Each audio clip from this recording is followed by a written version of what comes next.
ఆంధ్రప్రదేశ్లో పోలింగ్ ముగిసింది. అయితే ఏ పార్టీ అధికారంలోకి వస్తుంది అనే విషయంలో అధికార వైసీపీ ధీమాగా ఈసారి రెండోసారి మేము అధికారంలోకి రాబోతున్నాం, జూన్ 9 ముఖ్యమంత్రిగా జగన్మోహన్ రెడ్డి గారు రెండోసారి ప్రమాణ స్వీకారం చేస్తారని చెప్పడంతో పాటు వాళ్ళు దాదాపుగా టైంను కూడా అనౌన్స్ చేశారు జూన్ 9కి సంబంధించి. ఇక తెలుగుదేశం కూటమి అయితే ఓటింగ్ పర్సంటేజ్ పెరగడం, యువత పెద్ద ఎత్తున ఈ పోలింగ్లో పాల్గొనడం ఖచ్చితంగా మాకు కలిసి వచ్చే అంశం, 100% మేము అధికారంలోకి వస్తామని వాళ్ళు ధీమాగా చెప్తున్నారు. సో ఎవరి అంచనాలు ఎలా ఉన్నా సరే జూన్ 4 ఎవరు అధికారంలోకి వస్తున్నారు అనేది అందరికీ తెలిసిపోతుంది.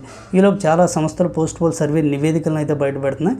కొన్ని తెలుగుదేశానికి, కొన్ని వైసీపీకి అనుకూలంగా ఉన్నాయి. తాజాగా పొలిటికల్ ఎడ్జ్ సంస్థ తన పోస్ట్ పోల్ నివేదికను అయితే బయటపెట్టింది. వీళ్ళ పోస్ట్ పోల్ సర్వే ఆధారంగా అనంతపురం పార్లమెంట్లో ఉన్న 7 సీట్లలో ఏ పార్టీకి అత్యధిక స్థానాలు గెలిచే అవకాశం ఉందని చూద్దాం. అనంతపురం పార్లమెంట్లో ఉన్న ముందు 7 సీట్లను చూస్తే అనంతపురం, కళ్యాణదుర్గం, రాయదుర్గం, సింగనమల, గుంతకల్లు, తాడిపత్రి, ఉరవకొండ ఈ 7 సీట్స్ ఉన్నాయి. వీళ్ళ అంచనా ప్రకారం వైసీపీ ఇక్కడ 5 సీట్లు గెలుస్తుంది, తెలుగుదేశం కూటమి 2 సీట్లు మాత్రమే గెలుస్తుందని అంచనా వేశారు. వైసీపీ గెలిచి 5 సీట్లు చూస్తే అనంతపురం, కళ్యాణదుర్గం, రాయదుర్గం, సింగనమల, గుంతకల్లని వీళ్ళ అంచనా. ఇక తెలుగుదేశం కూటమి తాడిపత్రి, ఉరవకొండ గెలుస్తుందని వీళ్ళు అంచనా వేస్తున్నారు. సో వీళ్ళ అంచనా నిజముందా లేదా పూర్తిగా రాంగ్ అవుతుందా, ఎగ్జాక్ట్ రిజల్ట్స్కి వీళ్ళ అంచనా ఎంత దూరంలో నిలిచిపోతుంది అనేది మనకి జూన్ 4 క్లారిటీ వస్తుంది.